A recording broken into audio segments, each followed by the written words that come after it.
Ladies, have you ever been told that you need to be eating 1,200 calories, give up carbs, and spend hours doing cardio just to lose weight? Because if so, we've all been there. And in this video, I'm going to tell you exactly why all those tips are holding you back and also debunk the 5 biggest lies around fat loss today. Ladies, before we get into it, think about how many times you actually try to follow those rules and those tips. And instead of actually making great progress in a way that you could sustain, you've been left feeling frustrated, hungry, tired, food focused, and you just feel like you're running around in circles. You might even feel like you're the one who's failing. Maybe you're not disciplined enough, you're not committed enough, right? You're not motivated enough. But the truth is you've been fed a bunch of lies. And all that bad advice and those lies are ultimately what's holding you back on your fat loss journey. Now, if you're new here, hi, my name's Chen Yang, and if you're an OG, welcome back. But I've helped thousands of women all around the world to get in their best shape without giving up the foods they love. Women who previously have tried those bland diets, the salads, cutting out their favorite foods, or just doing extreme hours of cardio and HIIT, and have just felt burnt out from their fitness journey. Now, I've also gone through my own journey where I was exactly that woman. I underate, I over-exercised, and ultimately, I really hated the life that I was living. I also felt super insecure in my own body, had really bad food focus, had such a bad relationship with food. So I understand what it's like when your fitness journey just feels so frustrating, overwhelming, and almost like impossible. It's like you spend years and hours on Google trying to search for the perfect workout, the perfect fat loss diet, and nothing ever works. Now, because I've been there and I know how mentally draining that is and physically draining, I pretty much made it my mission to make sure that no other woman goes through what I went through and what a lot of our clients have gone through before starting with us. Now, I used to also believe in all the myths that I will share with you in this video, and that's essentially what set me back on my journey. So I really hope that after this video, hopefully it's going to stop you from jumping on one of those myths, following those rules, and hopefully you actually get some proper advice this time. So before we get started, grab a coffee or tea, grab a pen and paper, write down some notes, and yeah, let's get on to it. So here are the top 5 myths about fat loss for women that we're gonna bust today. Number 1 is that you have to eat 1,200 calories in order to lose weight. Now, I think we've all fallen for this, eating too little and dropping weight way too quickly, then gaining it all back on, right? Now, all this does is it essentially backfires on you and it really impacts and slows down your metabolism. And honestly, it kind of makes you feel miserable. The problem is fat loss is actually about creating a manageable calorie deficit, not creating a massive one that you cannot manage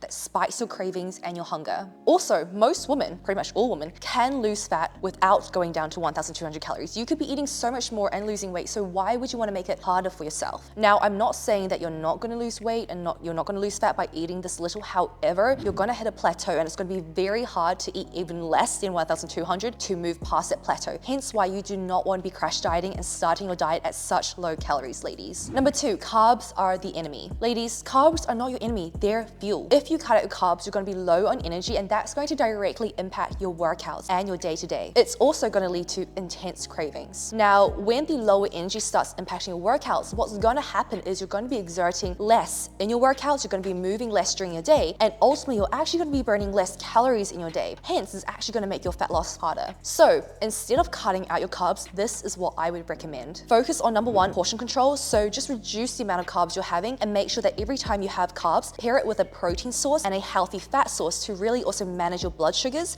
so that you stay fuller for longer and you're also not having those massive energy crashes in your day. Now, what this will do is it will enable you to sustain your energy. Therefore, you're going to have better workouts, you're going to move more during your day, and your NEAT is going to increase. So you're going to burn more calories every single day. Number 3 is that you need to do hours of endless cardio in order to lose weight. Look, long cardio sessions are so overrated. Strength training is actually way more effective for fat loss, and here's why. Number 1, it's going to help you build muscle. And what that means is with more muscle, number 2, it's going to help you build up your metabolism, which number 3 means that you can actually eat more and not put on body fat. Now look, building muscle is not going to make you look bulky. It's actually going to help you get that toned and defined body that you're after. Number 4 is that you should be training the body parts that you want to lose fat from. So for example, you've probably seen these Instagram influencers telling you that this is how you're going to lose your belly fat, and they're doing crunches, right? They're doing planks. I'm sorry to say it, but you cannot spot reduce fat. Just because you're moving a certain area of your body more doesn't mean the fat is going to disappear from that area. What you want to be doing is a mix of overall strength training, targeting all areas of your body and eating in that calorie deficit, because that's what's going to enable your body to burn body fat. And finally is that you do not have to give up your favorite foods or give up the meals out, right? These social occasions. To an extent, obviously you shouldn't be eating out every single meal if you want to lose some weight. It's going to make it very hard. But what I mean by this is that you can still enjoy the foods you love. You can still enjoy meals with your family, go out to eat, as long as you have good knowledge around nutrition and you know how to manage your portions mindfully. Ultimately, ultimately what I want you to really focus on is balance, not perfection.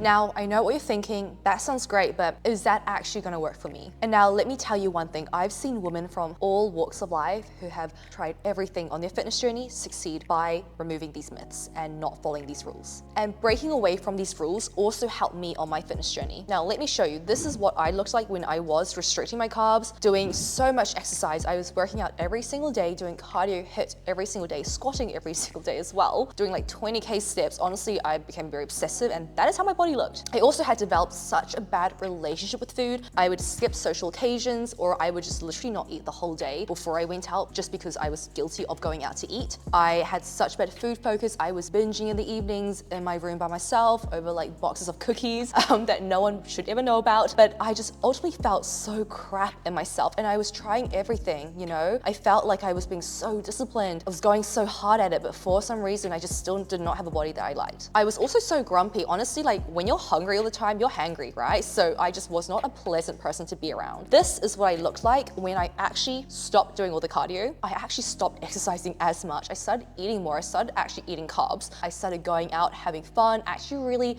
treating my body with care and love. And I really focused on just weight training. 3 times of weight training in the week, really focusing on getting stronger, not smaller. I was also allowing myself to have rest days where I actually did not go to the gym or do exercise. I just allowed my body to rest and recover. And that's what really helped me reduce all the inflammation and stress in my body, which also helped me drop that body fat that my body was holding on to. Now, as I mentioned, this approach didn't just work for me, but it has also worked for every single client that we've worked with at Aspire Coaching. And I'll drop these transformations below just to showcase to you that you really can do less, right? Treat your body with more respect, actually enjoy yourself, enjoy your life, eat more, and be able to achieve even better results. Now, if you're on your own fitness journey and you found this useful, pop a comment below in terms of what fat loss myth you really believe in or have tried yourself. Make sure to give this video a like and subscribe to my channel because I will be posting every single week with new fat loss ideas, tips, and just things that are gonna help you actually create a sustainable lifelong change. No more fad diets, no more over exercising and feeling frustrated on your fitness journey. So yeah, if this was helpful, make sure you give me a subscribe so you don't miss my next upload. If you wanna also follow me on Instagram, that's cz.fit. Would love to see you there. I post every single day there. And otherwise, I will see you guys in the next video.